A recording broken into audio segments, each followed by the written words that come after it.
বন্ধুগণ, কথাগুলো শুনে যাবেন। এই হাদির প্রতি যারা এত মায়া দেখাচ্ছেন তাদের উদ্দেশ্যে বলতে চাই, আমরা 5 আগস্ট ভুলি নাই। যেই 5 আগস্টে এই হাদি নামক আত্মঘাতী সন্ত্রাসী আরো হাজারো আত্মঘাতী সন্ত্রাসীদের নিয়ে সাধারণ মানুষকে নির্বিচারে গুলি করে হত্যা করে বাংলাদেশ দখল করেছিল। সেদিন গণভবন দখল করে আমার নেত্রীর অন্তর্বাস নিয়ে তারা উল্লাস করেছিল। প্রাণের ভয়ে আমার নেত্রী দেশ ছাড়তে বাধ্য হয়েছিল। সেদিনও এই কোটি কোটি স্বাধীনতা প্রেমীর হৃদয়ে রক্তক্ষরণ হয়েছিল। আর সেদিনই এইরকম আত্মঘাতী হাদিদের কপালে এই রায় লেখা হয়েছিল। সুতরাং সাবধান। কুলাঙ্গারের বাচ্চা, তোর বাপ তো 14টার লেগে তো পলাই গেছিস।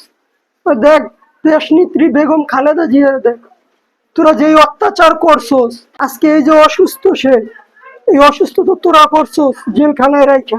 তোরা সাইদি সাহেবের মতো একজন ভালো মানুষকে যেই অত্যাচার করছস, তাকে ইনজেকশন পুশ করে তারপরে হত্যা করছস। দেখ তো, কেউ কি পালাইয়ে গেছে? কেউ তো পলাই যায় না। তোর তো বাপ 14টার লেগে তো তুই পলাই যেই দূরে বেয়ে কথা কস, তারা তো সামনে দাঁড়াই বুক খুলেই কথা কইছে। আর তোর বাপ যদি 14টা না হয়, হানকির পোলা তাই আইয়ে বাংলাদেশে কথা কর। তোর মারে লয়ে পলাই গেছিস কি লেগে? হ্যাঁ, এক কুলাঙ্গারের বাচ্চা, ধৈর্যের একটা সীমা আছে। তোকে মারিয়ে খেতাইছে, কুলাঙ্গারের বাচ্চা, তোর মারিয়ে খেতাইছে।